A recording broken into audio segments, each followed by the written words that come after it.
आर्थिक स्थिति में भी हम कमजोर नहीं। हम तो बड़े बड़े मंचों पे कहते हैं कि अगर कोई भी व्यक्ति विश्वकर्मा समाज के किसी भी बेटे को भीख मांगता हुआ दिखा देगा तो शिव प्रसाद विश्वकर्मा राजनीति करना छोड़ देगा, अपने घर बैठ जाएगा। लेकिन समाज का कोई व्यक्ति भीख मांगता हुआ नजर नहीं आता, नहीं जानता बढ़िया काम, तो मोटा काम करके किसी की चारपाई का शौक निकाल करके ही अपने परिवार का पालन पोषण कर लेगा, लेकिन कभी भीख नहीं मांगेगा। तमाम विकलांगों को आपने भीख मांगते हुए देखा होगा, लेकिन विश्वकर्मा समाज का विकलांग भीख नहीं मांगता। एक सामने शिवशंकर बैठे हैं, एक जवान में बैठा हुआ है, आप देख लो, कुछ न कुछ उत्तम करते हैं। जैसे इनका बहुत बड़ा कारखाना वेल्डिंग का कारखाना है, जो काम कोई भी विश्वकर्मा नहीं कर पाता वो शिवशंकर विश्वकर्मा करते हैं। विश्वकर्मा समाज की कोई भी महिला किसी के खेत में काम करती हुई नजर नहीं आती। इतना स्वाभिमानी समाज होने पर भी कहते हैं हम गरीब हैं। अरे हम तो उस समाज से भी बड़े हैं जिस समाज में 1 वोट 1 किलो 1 नोट पर 4 बार मुख्यमंत्री बना दिया। हम ही आपसे पैसा लेकर के लखनऊ और दिल्ली की यात्रा करके उस पार्टी को सत्तासीन कर दिया, और हम तो 10 रुपए खर्च कर सकते हैं। ये औकात हमारे समाज के अंदर है। हम स्वाभिमानी समाज के लोग हैं, हमारी आर्थिक स्थिति कमजोर नहीं, सामाजिक स्थिति भी हमारी इतनी कमजोर नहीं है। चाहे वो हमारे पूर्वज रहे हो और चाहे आज हम हैं, अगर हमारे दरवाजे पर चाहे बहुत बड़ा लैंडलॉर्ड आया हो, चाहे बहुत बड़ा राजा आया हो, चाहे बहुत बड़ा जमींदार आया हो, चाहे बहुत बड़ा पूंजीपति आया हो, लेकिन कहा होगा मिस्त्री साहब या विश्वकर्मा जी, कभी लोहरवा बढ़ैया नहीं कहा होगा।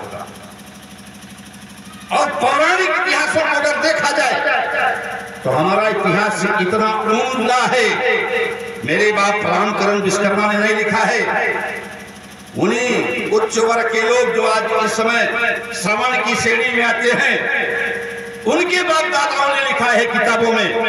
पौराणिक इतिहास भी हमारा बहुत उम्दा है और ऐतिहासिक भी। अभी हमारे बिरहा गायक सियाराम जी गा रहे थे कि विश्वकर्मा जी की पत्नी ने कहा कि मेरे मायके वालों को भी हथियार दे दो। तो इतिहास को सही ढंग से नहीं पढ़ पाए कवि जी, हम लोगों के पास भी हथियार था, हमने भी राजपाट किया है इस देश में, हमने भी तलवारें चलाई है, हमने भी 1857 की क्रांति की लड़ाई लड़ी है, हमारे भी पूर्वजों ने अंग्रेजों से लोहा लिया है। वो इतिहास में आपको सामाजिक स्तर पर बताने जा रहा हूँ, आपका इतिहास कोई कमजोर नहीं है। पहले मैं पौराणिक आपको बता देना चाहता हूँ। उस पारब्रह्म परमेश्वर भगवान विश्वकर्मा को नमस्कार करने के बाद हम पौराणिक संक्षेप में बताएंगे, बहुत ज्यादा समय नहीं लेंगे। जानने को तो बहुत जानकारी है मेरे पास, मैंने बहुत पढ़ा है। अभी आप सब जानते भी नहीं होंगे रामचरितमानस, जिसका आप 24 घंटे पाठ कराते हैं, और ये मौर्य कुशवाहा समाज के लोग, यानी जो बौद्ध धर्म को मानते हैं, हम भी बौद्ध धर्म को ही मानते हैं।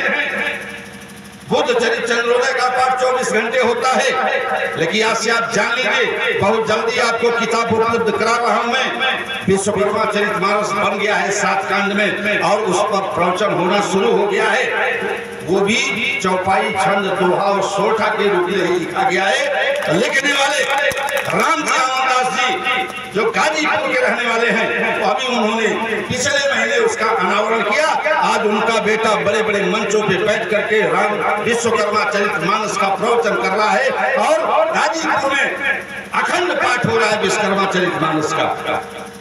हमारे बहुत बड़े सहयोगी और हमारे पार्टी के संरक्षक के प्रसाद सर के समझी साहब से मैंने बात किया कि उस किताब को 10-15 किताब हमको उपलब्ध कराइए। विश्वकर्मा जी से हमारी बात भी उन्होंने कराई, कहें आप गाजीपुर आए, हम आपको किताब उपलब्ध कराएंगे। अभी हमने 2000 प्रतियां छपवाई है, लेकिन आपको 15 किताब हम देंगे। आप अपने क्षेत्र में विश्वकर्मा चरितमानस का पाठ करवाएं, जिससे समाज के लोगों को इतिहास की जानकारी हो जाए कि हमारा भी पूर्वज, हमारा भी बाप भगवान की श्रेणी में आता है, पार ब्रह्म परमेश्वर की श्रेणी में आता है। तो इस तरह